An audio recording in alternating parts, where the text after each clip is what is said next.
Now I'm going to demonstrate on how we can do the same table and item operations using Java API. So if you have Eclipse, just open Eclipse and create a new Java project, just like any standard, which is any standard Java project. uh, and then you need to create two files. One is a credentials file which will be loaded by the client, so AWS credentials file. So if you see, it's a properties file in which like you need to specify your secret key and access key, and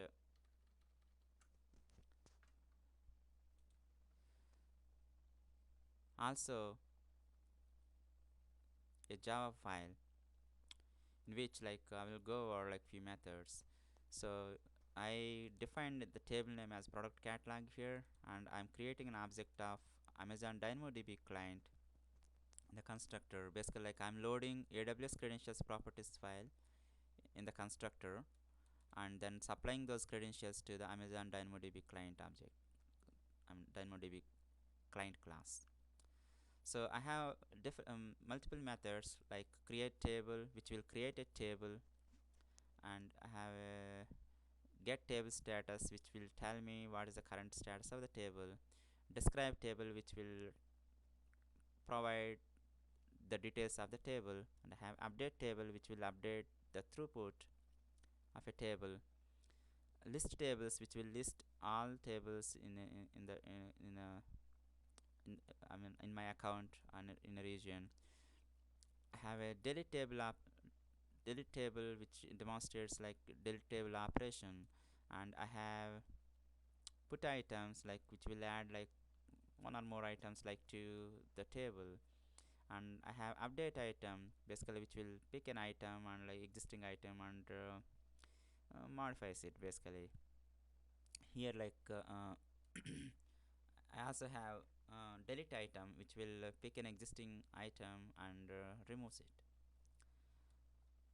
and the list item which will list scan through the table and list all rows, basically all items.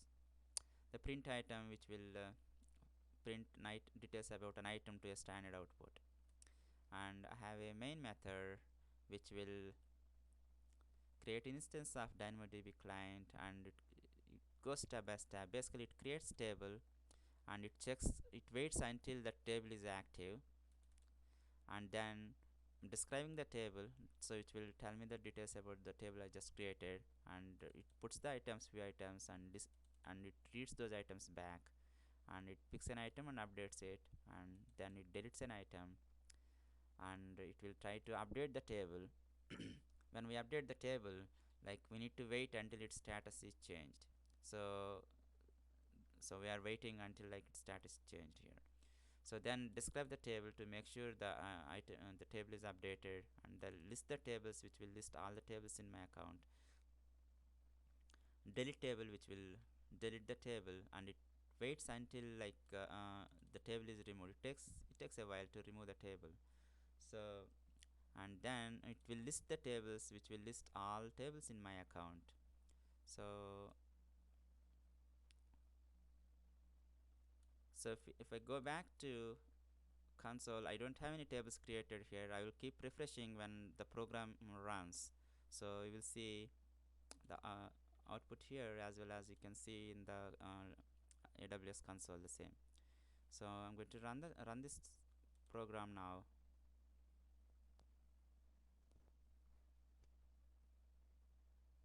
So it's creating the table called product catalog. If you go back here and refresh, you will see the table that's just created with the status creating. It takes a while for the table to active. Till then, like it will the script is going to wait. The program is going to wait. It sleeps like 10 seconds and checks back, kind of thing. While it's waiting, I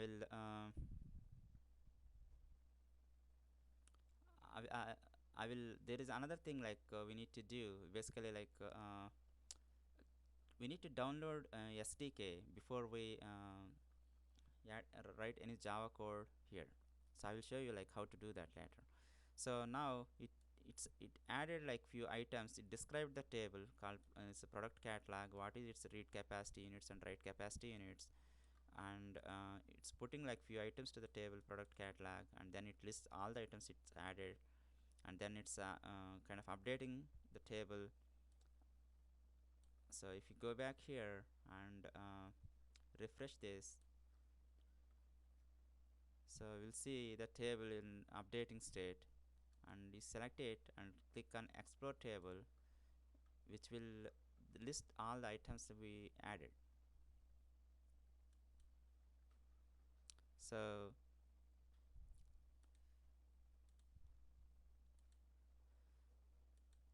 it's waiting for the table being updated, and then like after update, it it describes the table again to make sure it's if you see like it described the table here, and it updated its read capacity units and write capacity units. Basically it's 5 and 10. Earlier it was 10 and 10. And then it listed all tables in my account, which is what I have only one table called product catalog in my account. Now it's trying to delete the table product catalog. So if we refresh this, you will see the state change to deleting. So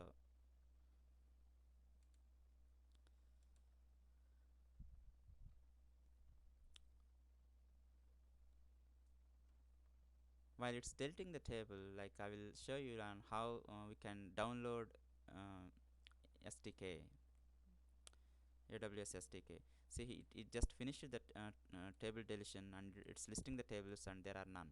So if we go back to console and refresh the console, you don't see any tables here.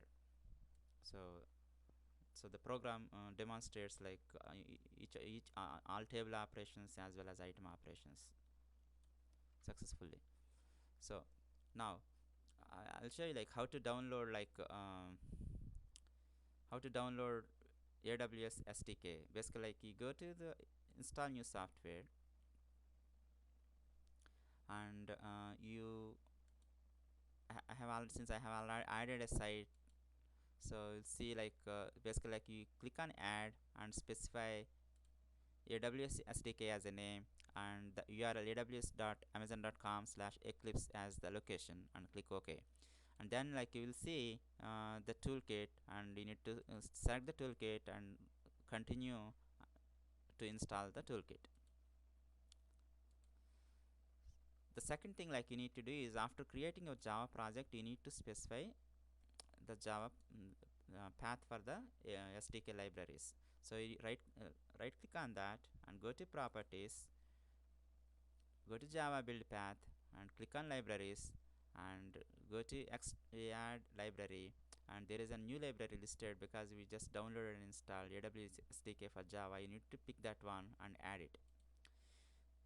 So if you don't add that library, you will see errors for all the API like we used in the Java program. So that ends the completes the demo.